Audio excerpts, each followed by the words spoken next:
Terve. Työt on taas alkanut ja ei oikeastaan vituta edes. Että oikeastaan on ollut ihan kiva olla töissä taas pitkästä aikaa. Että kyllähän siellä Filippiineilläkin niin välillä aika käy aika pitkäksi. Ja mä sitä on miettinytkin, että kyllä sielläkin tarvitsisi olla joku semmonen, tiedäksä syy, että miksi sä laitat herätyskellon soimaan.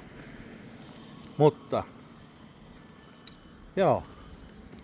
Ei vituta siis vielä, kai sekin jossain kohtaa tulee. Mä olen keskiviikkona mä aloittelin siinä ja muutaman päivän ajanut ja sitten eilen eli perjantaina lähdin sitten vielä tämmöiseen yöreissulle.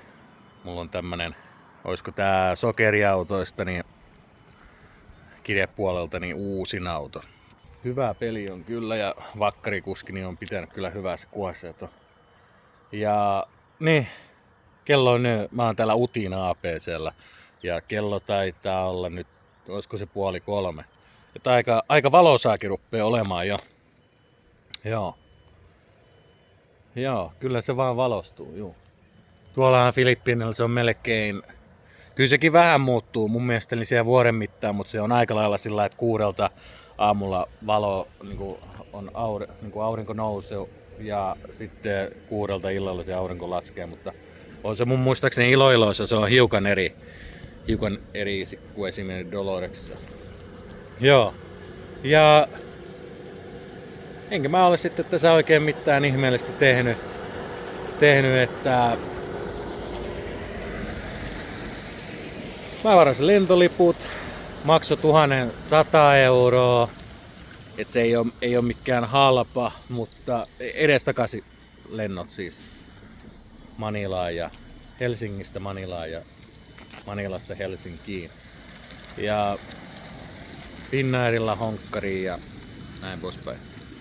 Et se ei ole halpa, mutta mä sitä vähän mietin, että mihin suuntaan se Iranin sotaakin mahtaa mennä, että laskeekohan ne hinnat tai jotain, niin en mä tiedä. Vähän tuntuu, että tulee kriisiä, koko ajan kriisin perään, niin mahtaako se öljy sitten kuitenkaan lähteä laskemaan? En tiedä. Mutta joka tapauksessa varaa sinne jo. Ja nythän mä en oo sitten kuin vaan 4 kuukautta täällä, että mulla on vähän kiire tehdä rahaa, säästöä.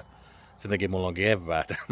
Mä yritän opetella, että mä teen eväitä ja termarista toi kahvit sitten, että mähän on aina ruukannut käydä APC:lla ja näissä syömässä, mutta kyllä sekin päivässä niin se tekee äkkiä sen 30, kun syöt.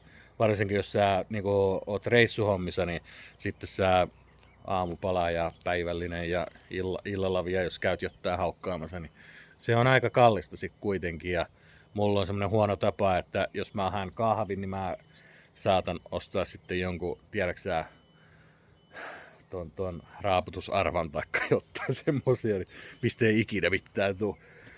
Niin, että nyt täytyy vähän vältellä, ettei menisi tonne sisälle lainkaan ja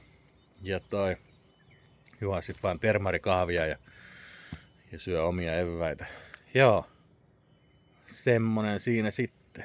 Lokakuun puolessa välissä mä lähden takaisin ja sitten mulla on paluulento on maaliskuun lopulla, mutta voi olla, että mä joudun laittaa sen siirtämään aikaisemmaksi, mutta katsotaan nyt, sinne on niin pitkä aika, että ei lähdetä miettimään niin pitkälle se kuitenkaan. Joo, semmonen.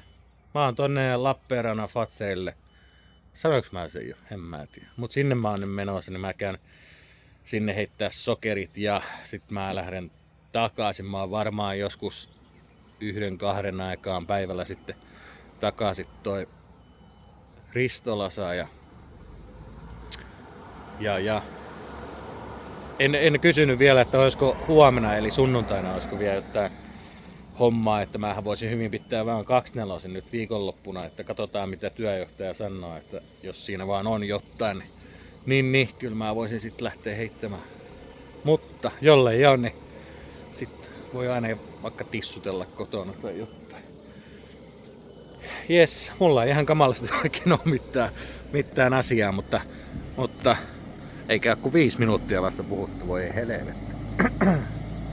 Joo, ei oo asiaa. Mä en oo kotona, niin mä oon sen katajan mä siitä siivosin ja rungon mä vein siskon miehen äitille ja se halusi sen katajan rungon, se saa siitä sitten veistellä mitä haluaa ja sitten hiukan mä säästin sitten itselleni noita tohon savustukseen, että sitä vissiin käytetäänkin siihen sitä katajaa niin kuin savustukseen. En mä ollut tiennytkään sitä, mutta joku sanoi aikaisemmalla videolla sitä ja sit mä sitä googlasin, niin sillain se onkin. Ja niin, kyllä mä yhden savustuksen teinkin jo jonkun sisäfille ja oli ihan saatana hyvä just sillä katajalla savustin. Joo. Ja mitä muuta. Talon pistin myyntiin uudestaan, että se oli silloin aikaisemmin myynnissä, mutta se oli niinku välittäjän kautta.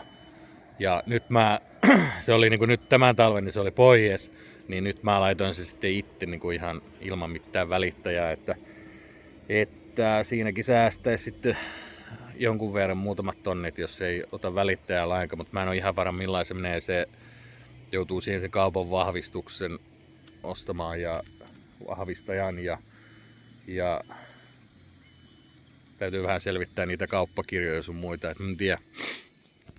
Täytyy selvittää sitä sitten, jos joku meinaa ostaa sen, niin sitten vähän täytyy miettiä, mitä kaikkea täytyy tehdä. Ja veneen pistin myyntiin ja kaikkia pikkuasioita on pistänyt myyntiin. Se on vanteet, Volvon vanteet jäänyt joskus ja niin nekin täytyy, mä en ole vielä niitä pistänyt. Joo, semmoista siinä on ollut. Eipä ihmeempää. Joo. Ei kai siinä. Mä lähden jatkamaan matkaa. Mä luulen, että mun on taukoja täynnä. Mä pidin tässä vaan puolituntisen. ja jep.